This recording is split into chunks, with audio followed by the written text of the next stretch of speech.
कैसे हैं आप सभी? आई होप अच्छे होंगे, राइट। चलिए, मैं योगिता बच्चा चैनल में आप सभी को स्वागत करती हूँ और आज मैं आपके लिए लेके एक्सरसाइज 6.3 का क्वेश्चन नंबर 3। तो प्लीज ध्यान समझिएगा, साथ ही लाइक शेयर करना मत भूलिएगा। ओके, आइए स्टार्ट करते हैं। देखिए, इस क्वेश्चन की सबसे पहली बात तो मैं आपको बता देती हूँ, इसमें हमें ड्रॉ नहीं दिया गया है, हमें सम को पढ़कर समझना होगा और ड्रॉ बनाना होगा, राइट। देखिए, मैं पढ़ती जाती हूँ और ड्रॉ बताती जाती हूँ। समबलम एबीसीडी में, तो समबलम चतुर्भुज एबीसीडी मैंने आपके सामने ड्रॉ किया है, जिसमें AB समांतर है DC के। तो ये जो AB रेखा है वो किसके समांतर है? DC के। इसके विकर्ण AC और BD परस्पर O बिंदु पर प्रतिच्छेद करते हैं। तो आप देख सकते हैं बच्चों, AC और BD बिंदु O पर प्रतिच्छेद कर रहे हैं। अब क्वेश्चन क्या है? दो त्रिभुजों की समरूपता कसौटी का प्रयोग करते हुए दर्शाइए कि। तो देखो, मैं पहले आपको बता देती हूँ, इसके पहले मैंने 6.2 एक्सरसाइज कराई थी, उसमें हमने थेल्स प्रमेय का प्रयोग करके इस सम को सॉल्व किया था। बट यहाँ पे कौन सी समरूपता कसौटी लग रही है, उसको हमें प्रयोग करते हुए इसे सिद्ध करके बताना है, राइट। तो दर्शाइए कि OA अपॉन में OC बराबर होना चाहिए OB अपॉन में OD के। तो हमें जो दिया गया है और जो सिद्ध करना है, पहले हम लिख लेते हैं, उसके बाद हम इसे सॉल्व करेंगे, राइट। तो चलिए, सबसे पहले दिया है, क्या दिया है बच्चों? ABCD एक समलंब चतुर्भुज है जिसमें जो AB है वह समानांतर है DC के, राइट। ये हमें दिया गया था, जो मैंने आपके सामने रिटर्न कर दिया। अब सिद्ध क्या करना है वो भी हमें दिया गया है। दर्शाइए कि, मतलब कि सिद्ध करना है जो OA भुजा अपॉन में OC भुजा बराबर होना चाहिए OB अपॉन में OD के, राइट। ये हमें प्रूफ करके बताना है। यहां तक कोई डाउट आपको? चलिए, अब वापस ड्रॉ में आ जाइए। हम करेंगे क्या बच्चों, जब इन दो भुजाओं देख लीजिए, ये भुजा इसके बराबर हमें बतानी है। तो यहाँ पर हम क्या करेंगे, किसी भी दो त्रिभुज को किसी भी दो त्रिभुज को लेके समरूप बताएंगे, और समरूप बताएंगे तो उसके जो संगत कोण है वो आपस में बराबर हो जाएंगे, और संगत कोण बराबर होंगे तो ये जो भुजाएं हमें दे रखी है वो भी आपस में क्या होंगी? आनुपातिक, मतलब बराबर होंगी, राइट।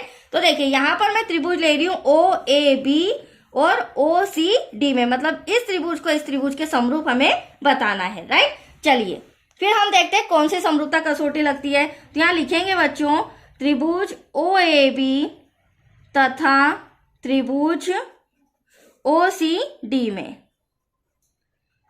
अब देखिए, ये दोनों त्रिभुज मैंने लिए हैं। अब हम क्या करेंगे, सबसे पहले तो मैं आपको इस ड्रॉ में बताती हूँ।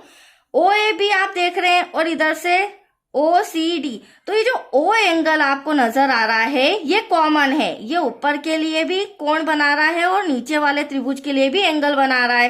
तो एटलीस्ट यहाँ हो क्या रहा है, इस तरह का साइन आप देखेंगे तो ये हमारा बन रहा है यहाँ पे O, जो कि शीर्षाभिमुख कोण है, मतलब एंगल O बराबर है एंगल O के, राइट। तो हम यहाँ लिख सकते हैं जो एंगल O है वह बराबर है एंगल O के। बट क्यों है? क्योंकि वह शीर्षाभिमुख कोण है, ये भी हमें साथ में लिखना होगा, राइट। एक एंगल तो मैंने बराबर बता दिया। अब वापस ड्रॉ में आ जाइए, ध्यान से देखिएगा, ABD और इधर C, इस तरह से एक Z वाला शेप बन रहा है। हालांकि मैंने पहले भी बताया था, इस तरह का शेप होता है वो हमारा एकांतर कोण होता है, मतलब कि जो यहाँ पर B जितने भी डिग्री का होगा, जो वो D भी हमारा उतने ही डिग्री का एंगल बनेगा। तो कहने का मतलब ये है, ये एकांतर कोण है, एक ही रेखा पर बने हुए दो कोण आपस में बराबर होते हैं। तो हम कह सकते हैं एंगल B बराबर है एंगल D के, राइट। बट ब्रैकेट में क्या लिखेंगे हम? पहले हम लिख लेते हैं एंगल B बराबर है एंगल D के, ब्रैकेट में आ जाएगा एकांतर कोण। यहां तक कोई डाउट? चलिए आगे बढ़ते हैं। वापस ड्रॉ में आप देख सकते हैं बच्चों, अब जिस तरह मैंने ऐसा Z लिया है उसको अब मैं उल्टा Z ले रही हूं, B से A से C और C से D। तो आप देख सकते हैं इस तरह से ये शेप बन रहा है, बट बन तो एकांतर कोण का ही रहा है बच्चों। अब यहाँ पर हमारा A एंगल बन रहा है जो बराबर होगा एंगल C के, जो कि अभी मैंने आपको जस्ट समझाया था। तो यहाँ पर भी हम लिख सकते हैं एंगल A बराबर है एंगल C के, और ब्रैकेट में हम लिख सकते हैं क्यों बराबर है, क्योंकि यह एकांतर कोण है। That's clear. अब आप दोनों त्रिभुज में देख सकते हैं तीनों कोण, अगर त्रिभुज OAB की बात करूं तो तीनों कोण बराबर है त्रिभुज ODC के, राइट। और इन दोनों त्रिभुज के तीनों कोण आपस में बराबर है, तो हम कह सकते हैं त्रिभुज OAB समरूप है त्रिभुज OCD के। बट समरूपता कसौटी कौन सी लग रही है, तो यहाँ पर एंगल एंगल एंगल या कोण कोण कोण समरूपता कसौटी से। तो यहाँ हमें इंस्ट्रक्शन में लिखना होगा, क्या लिखेंगे बच्चों, कोण कोण कोण, या आप एंगल एंगल भी लिख सकते हैं एज यू विश, कोण कोण कोण समरूपता कसौटी से। जो हमारा त्रिभुज OAB है वह समरूप है त्रिभुज OCD के। अब हमारा सम बहुत ही इजी हो चुका है, हमारे सम में कुछ भी नहीं बचा है। जब ये दोनों त्रिभुज आपस में समरूप है तो इनकी जो संगत भुजाएं हैं OA अपॉन में OC और OB अपॉन में OD, वो भी आपस में क्या होंगी, बराबर होंगी, आनुपातिक होंगी, एक ही अनुपात में। तो यहाँ पर जो हमें सिद्ध करना था वो हम लिख सकते हैं। हाँ, एक बात ध्यान रखना, तीसरी भुजा AB और DC के बारे में कोई इन्फॉर्मेशन नहीं, तो हम इसे नहीं लेंगे।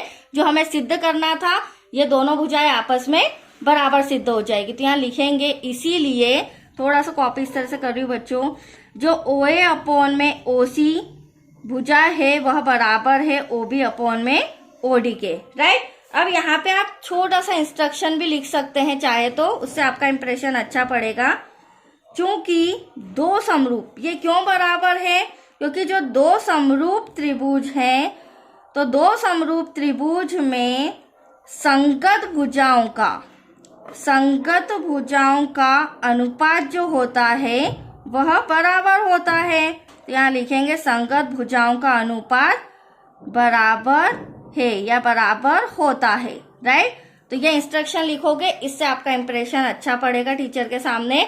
तो चलिए, हमने सिद्ध करके बता दिया, दैट्स योर आंसर। तो आया आपको समझ में बच्चों। नेक्स्ट वीडियो मिलेगा आपको क्वेश्चन 4 से रिलेटेड। ओके, थैंक यू बच्चों।